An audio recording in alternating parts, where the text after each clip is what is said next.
Hey, what's going on, everybody? Movie Fam here, and it's Wednesday. Time to respond to some viewer comments and questions. Alright, Simon Terrell asked, would you ever try to make a film on your own? Man, back in the day I tried. Like, I tried to get my, your friends together, shoot a film, and I don't know, man, it always falls through. Like, I don't know, no one in my area is, like, committed, so, I don't know, it never fell through. Which is why I kind of started doing this, because I mean, when I didn't make the movie, I was like, well, still want to talk, still want to do shit in front of the camera. So then I started doing the Movie Fans Horror Review. So yeah, yeah, no, there's really no plan to make any movie or anything like that. So not unless I get a crew together. If I get a decent crew. Don't get me wrong, I love the Corn Children and shit, but I don't think we get a whole lot done. You see the amateur shit we do pull off, when we do get together, but. Yeah, I don't know if we make a movie or not. Warren Cocking asked, he had 3 questions. He asked, what was my favorite Freddy Krueger film? I know it sounds cliched and, generic, but it's so true. The first one. The first one's just fucking awesome. Yeah, not much I can say beyond that. It is just like, it's the best of the series, and for good reason. And I love Freddy Krueger in it. Yeah, he's joking around, but not as much. He's definitely got, like, a bit of a darker edge to him, so. He wanted to know what my top 3 English horror films were. Man, probably should have put this together before I jumped on here. I'll definitely say, let me go, I normally work backwards, but I'm going to start from number 1. I'll think number 1's probably 28 Days Later. Love 28 Days Later. Man, beyond that, let's see. Black Death was really good.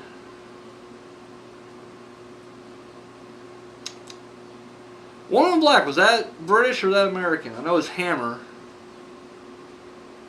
Oh, the fucking Hammer movie, shit. Got a shitload of them. Dracula, Prince of Darkness. Oh, Dracula, Prince of Darkness, and then... I like the Satanic Rites of Dracula. I know that's one that you usually get shit on in the Dracula series, but... I can't believe I literally just did... I wrote these down, and then I'm just like, I'm not going to answer in my head. Let's do it off the cuff. And then I get to a question like this, and it throws me off. 28 Days Later. Satanic Rites of Dracula. And... I'll go Black Death. Black Death. Boom. There we go. I know I'm leaving shit out. I know I am. And I apologize. Well, shit. Frenzy wasn't really a horror movie. That was more thriller. I'll stay with that for right now. If 3 more come to me, I'll hit you up. I will hit you up. I won't leave you hanging like that. I apologize. Scariest jump scare in a movie. Man, for me personally, like the one that made me jump and then I was apprehensive the rest of the movie. When I was in high school, The Ring came out, and I went to theaters and watched that. And I thought, honestly, most of the movie was, I didn't jump a whole lot in it. And to me, I thought it was more like after the fact, like I was done watching it, it just stuck with me more than anything else. But there was one scene that I literally came up out of the chair probably. It's when, Naomi Watts, she's talking to, the dead girl's mom in the very beginning of the movie. Like when they're having like not like a funeral, but they're having like a little get together afterwards. I'm not sure you call that. Anyways, she says like, she makes the comment like they found her in the body, or they found the body in the closet, and it just makes a quick cut and a loud noise to the door opening, and there's this, she's all like this, and then her head, And dude, I remember jumping hardcore on that, and literally, I was on the edge of my seat the entire fucking, man. That or in Mulholland Drive, that was actually a really good jump scare too. Yeah, I'm gonna change to Mulholland Drive because that was not really a horror movie, and yet it did. It scared the shit out of me because I wasn't expecting it. There's a scene, and this is spoiler alert, so if you don't want to know, don't listen. But it's where the 2 cops are in a diner and they're talking. And one guy's talking about his dream he had the other night, and it was just so fucking odd and bizarre. Like the dream was just so. But it was just creepy while he talked. Well, then they start walking. Of course, in the dream, talking about how he's walking behind, this diner or whatever. And they're walking behind this diner. And when they get close to the, and it's all in slow motion. Like they're just walking up, to like where the trash bin's at, and then like this homeless lady pops out the side. Dude, scared the shit out of me. Not even afraid to admit it, scared the shit out of me. And I was uneasy the entire fucking movie. Like I literally, like there's a scene where the two girls go to snoop around this like, you know, empty apartment. And I was scared shit. I was like, don't go in there. Don't fucking go in there. There's no reason to go in there. Literally scared to watch it. So yeah, I'll say that. Yeah, that's probably my number one jump scare right there, my man. Ghostface Kid had a couple questions. He asked, would I rather have a hard job that pays really well or an easy job that doesn't pay at all? Man, as much as I like money, I also like doing nothing. I'm lazy. That's another reason the movie won't ever get made, because I am just lazy as shit. Because this don't take much effort at all. I just put the camera on and go. I'm going to say an easy job. They don't pay much, because I would just much rather sit there. Like, if the job literally just entailed me, like, I used to have a job at one point, actually. Way back when I first got out of high school. I won't mention the name. It was a factory gig, but it was definitely a easier factory, if that makes sense. But it was cell phone repairs, and this is like back in the old days, like the bigger phones and shit. You had a few flip phones, but that gives you a time reference there. I think it's like 2003 or so. And anyways, my job pretty much is this. They gave me a big shipment of phones, and I'd pull Ben over, and I'd sit there, and I'd take out a phone. I'd put it up to the computer, and if it turned green, I put it in that bin. If it turned red, I put it in that bin. And that was it. Oh, dude, the greatest fucking job ever. Like, I loved it. Oh, you get to listen to my own music. They just kept shipping. I mean, literally, it was just like a never-ending, like, supply of phones. They just kept bringing phones over, dropping them off. I'd be like, hey, thank you. Boom. Over and over. 8 hours a day. Loved it. Loved every fucking minute of it. There were 3 stations that had to do it. And everybody else bitched, like, this is so boring. I'm like, fuck you, this is great. Then they had a massive layoff. And guess who got laid off? This guy. So, but yeah, I'm not gonna lie. That's probably my favorite job I've ever had, period. I was working at a movie theater. I really liked it. And it was pretty easy. And I got to watch movies for free. But I got paid more at the factory doing nothing. So, yeah, easy job that doesn't pay much. I'm okay with that. I don't need money. I mean, don't get me wrong. I would love to have money. If anybody has money out there that just want to throw it at me, I'll take it. However, it's not really a necessity to me. As long as I can pay my bills, get gas in the car and some food in me, and occasionally get some DVDs or whatever, that's all I want in life. I don't need to go extravagant with it. So yeah, I definitely take an easy job. Would love an easy job. And then he asked, he goes, do I think that mainstream horror will get shittier in the future? Or not? I think it'll just keep continuing, because he says, Ghostface Kid talking about how, it just seems like mainstream horror just keeps getting shittier and shittier. I don't think it's getting shittier and shittier. I just think, it is harder to get excited for mainstream horror. Seems like now anymore you have to go independent, underground even, for really good stuff. But I don't think it'll keep getting shittier and shittier. I mean, because every now and then you get a nice little gem, but I don't know. I think if you look at the history of horror in general, it goes and comes. I mean, there's big bursts, there's big, exciting, holy shit, movies are great right now, and then it dies away, and then you get some garbage or whatever. So I guess overall, to answer the question, I don't think it'll get too shittier. I don't think it'll get any shittier than it is now. I think right now we're just on this big remake wave, and that's what's really hurting it right now, in my opinion. But well, we'll wait and see. We'll have to wait and see. So, Matt Sneed just posted on my Facebook page, and I didn't have a whole lot of comments this week, so I'm gonna throw this in there. This artist, I guess, pretty much he started making these like Ben and Jerry's ice creams, but they were all like made after like horror films. So like Sherbert West was one of them. Herbert West from The Reanimator. That was Sherbert West was the flavor. My favorite one was it was for Sleepaway Camp, and it was the Banana Surprise. There's a hidden banana in the vanilla ice cream.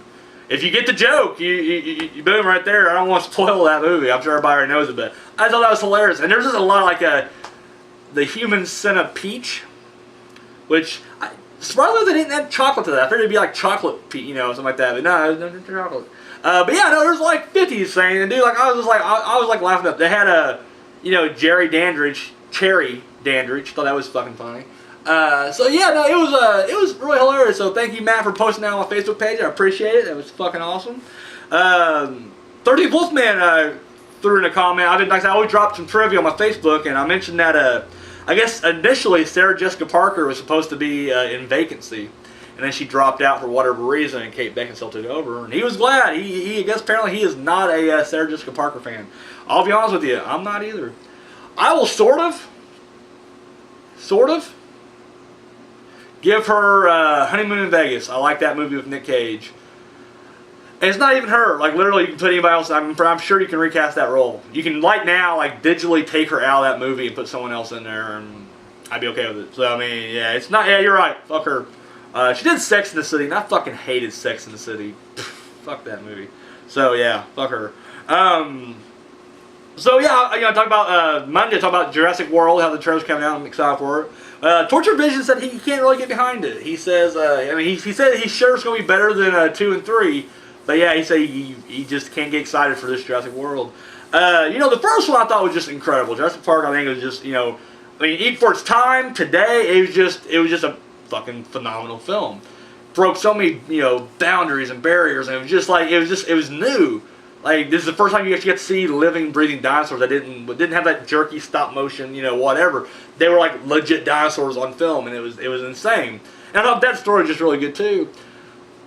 2 started out really good, I thought. I liked the idea of going back to the island, or going to the other island or whatever.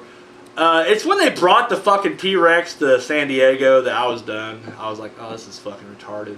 And I don't know why. I mean, and truth is, it was just a case of like that soured the entire movie. And even though that first half of that movie is really good, like, I'll still stand by. I think it's a decent film. It was just like that ending just eclipsed it all, and it became my least favorite in the trilogy.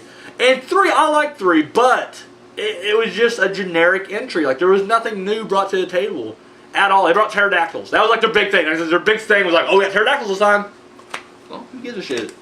You're doing nothing with it. So, this one, I don't know. When I watched the Jurassic World trailer, it feels like it's going to be new again. Like, I can't explain it any better now. I just feel like this is going to take us to the next level. There's a hope. I hope. But I guess we'll have to wait and see. We'll have to wait and see on that as well. So, So I made a mention, one of the little tidbits I dropped was that in the remake of Dawn of the Dead, apparently when Zack Snyder wanted to use, what's the name of that song? The Man Comes Around by Johnny Cash, and he did Richard Cheese's version of Down to Sickness. Apparently the studio was just against it, but you know, he fought it and got them in there. And she said she's just really surprised they were even in the movie, and I'm like, oh, it fits though. Like when you're watching the opening, when the Johnny Cash song plays, seems to fit pretty good. And I love the Richard. I like Richard Cheese anyways. Like, I didn't really know who he was at all. Like, I remember hearing a couple songs here and there. I didn't know who the fuck his name was, but I had some friends, and one friend in particular, he was all about it. And like one day we were at his house, and he's just like, "Here, listen to this," and we just listen to it. And that's all he does. He just basically takes like awesome fucking like, you know, metal and old rock songs or whatever, and he just turns them into like this lounge Sinatra feel. And I like that. I thought it was really cool. So, yeah, no. Good. And speaking of Dawn of the Dead, my buddy Trash from north of the border there, he just mentioned one little sentence, but I think we can all agree, fast zombies suck. They do. They do. Don't get me wrong, I mean, I'm definitely always going partial to the slow, shambling Romero zombies. I will say, I do think that, at least for Dawn of the Dead, it was very exciting. I think that was I always thought that was slide, where everybody's like, well, fast zombies, you know, are horrible. I'm like, yeah, but Dawn of the Dead remake was just good, so I let that one slide for some reason. So, yeah, to me, it's more terrifying. Because you look at like a movie like 28 Days Later, and before you guys start freaking out, I know it's not a zombie movie. I'm the one who will really state that every time, but then as soon as when I compare it to a zombie movie, people lose their shit. They're like, hey, they're infected. I know they're fucking infected. I know that. Believe me, relax out there. But let's face it, I do think 28 Days Later was very exciting. I think it's actually more exciting than most of the Romero ones, just because, I mean, I kind of felt like, I mean, don't get me wrong, I know the zombies, even when they're slow moving, they will eventually gang up on you and you'll be screwed. But I always feel like, you know, and I know clearly I'm pretty out of shape and overweight and shit, so I'd probably be fucked anyways, but I always kind of felt like if the zombie apocalypse happened, I'd have more of that biker mentality to want to take over, you know, Tom Savini and the gang that take over in the original Dawn of the Dead, where you're just like, fuck these slow fuckers. But dude, you add speed to them, and it's like, fuck, that's a whole different level. And that's, I'd be like, I think I could be okay. I think I can hold my own, and I will go on record right now. So when that zombie apocalypse does hit, I will be seeing a few of you out there. It'll be alright. I think I can hold my own in a regular zombie apocalypse. I'm gonna have to get in good. I'm not gonna lie. I'm gonna completely change color. I'm gonna turn into a complete redneck prick. But you gotta hang out the rednecks because they got the guns. I know, it's a douchey thing, but I'm definitely joining their side because they don't have the weapons and shit. I'm sorry. I'm going to, though. But, yeah, I feel like I can survive that. But if they're fast at all, oh, dude, I'm fucked. That's all there is to it. I don't care how many rednecks with rifles I have around me, dude. Fast zombies come to play, dude. They're gonna eventually break through, and I'm fucked. So, yeah. That's that. And finally, I guess I got a new viewer, or at least first time he's commented. I'm gonna assume it's a dude. I always assume it's just guys. I couldn't imagine a female really watching my show, except for Lori Holt. Thank you, Lori. And I've had a few in the past, but for the most part, it seems like I usually get dudes watching it. Dead Real. And he watched the review I did over the weekend, Embalming and House of Long Shadows, and yeah, he said nice work, nice review. So hey, thank you for watching, my man. I appreciate that. That one didn't get a whole lot of watches just because, for some reason, like there were like 3 videos in a row there that I did that just had no picture, and people just tend to skip the ones with no thumbnail. So I don't know, but yeah. So thank you for watching. Well, guys, that's it. As you know, I will usually take all the comments that I get over the course of the week, and they will all wind up here on Wednesday's viewer comments show. So yeah, you got a question? Hate mail. I'm waiting for the guys to start like just attacking me. I'm waiting for that verbal attack where they're just like, fuck you, Phantom, you don't know horror, you suck, you're fat. I'm waiting for that, but I never get that. Love mail. You know, I'm all for the love as well, so I mean, you know, you can't have haters without the lovers, I guess. So, but you got questions, comments, recommendations. Maybe there's a movie you want me to review on the show. I don't know. Boom. Maybe it's that you don't know if I reviewed one or not, you know. In which case you can check my old videos, I guess. But if you don't want to go through the hassle of going through all the videos I did, you can just ask me straight up, hey, did you review this movie? I'll be like, I certainly did. Yeah, so you guys know how to do it at this point, you know. You can always drop a video response, which is kind of odd, I guess, if you're just asking a random question, because it's like, I don't know. I don't think I'd go through that extreme to, like, you know, just make a video response just to ask a question. But, of course, you can always leave comments down below of any of my videos. And, of course, all my peeps over on Facebook, Twitter. Hey, chat with me over there. So, alright, guys, I'm a movie fan, and